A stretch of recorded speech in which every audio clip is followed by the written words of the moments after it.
สวัสดีครับอยู่ช่องนะซ่านี่เราไปดูแมวเล่นลูกบอลกันนะฮะ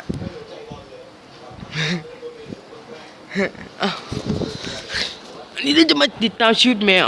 ตอนนี้ก็เป็นเวลาเท่าไหร่ปะ2 ทุ่ม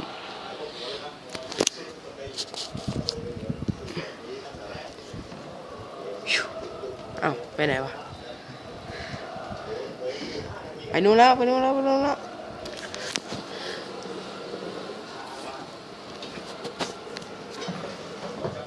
ติด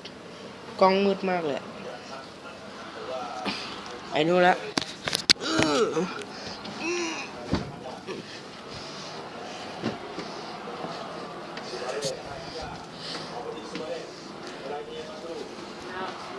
ลิงนี่ตู้บอลอยู่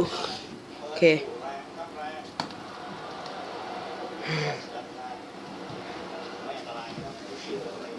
นี่ไม่ใช่แมวผมนะจะเป็นแมว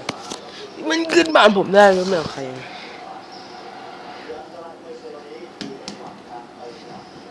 ป้าดูป่ะ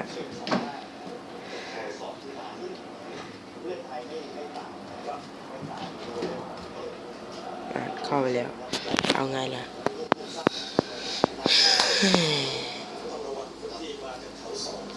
เดี๋ยวมา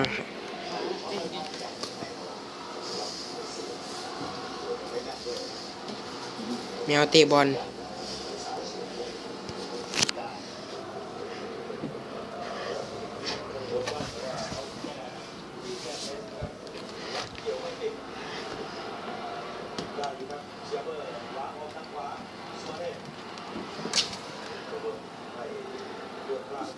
เหี้ยแม่เข้าไปแล้วงั้นมึงมันดื้อจริงๆอ่ะนี่คือความดื้อของแมวโง่มันคือเจ้าแมวโง่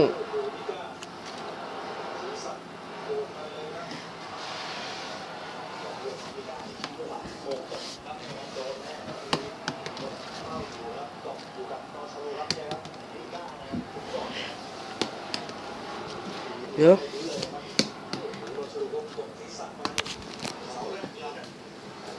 เราจะตกล่องอันนี้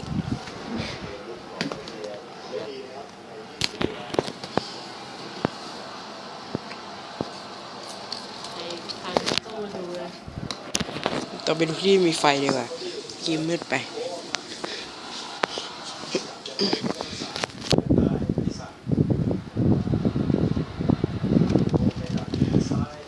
ไปนู่นไปไหนตามแมวไม่ทัน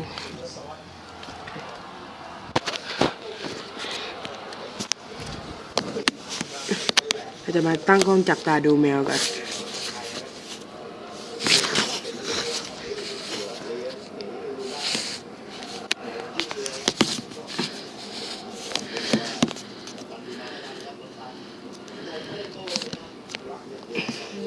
กินแทนเล่โต้เลย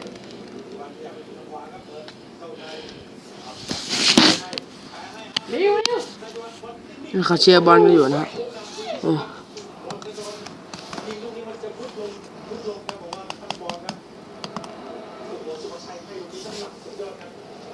ุ้ย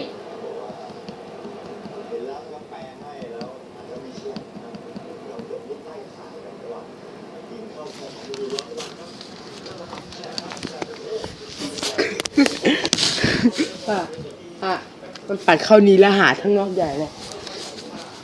จับตาดูแมวก่อน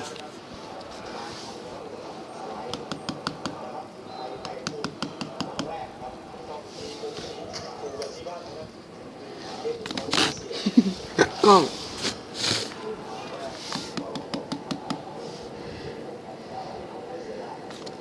โอ้ยน่ารักจังน่ารักจัง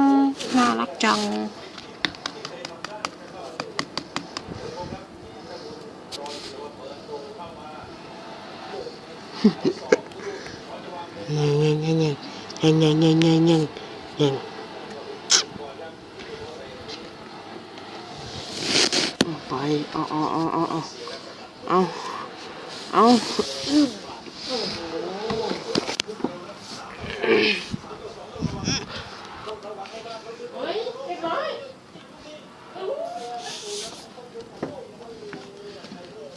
มา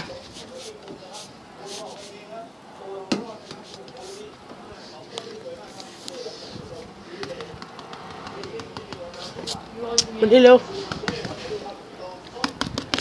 อันนี้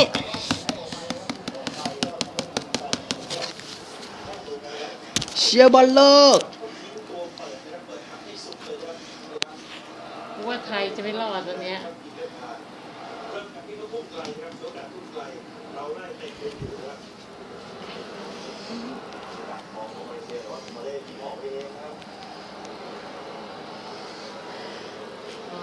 เปิดแม่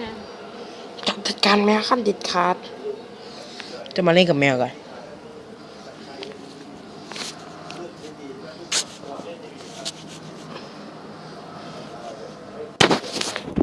งิงงิงงิงงิงงิง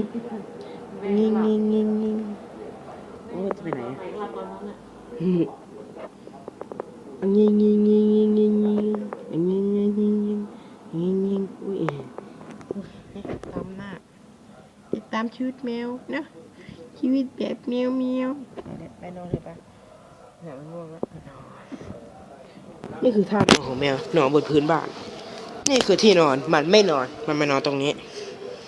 วัด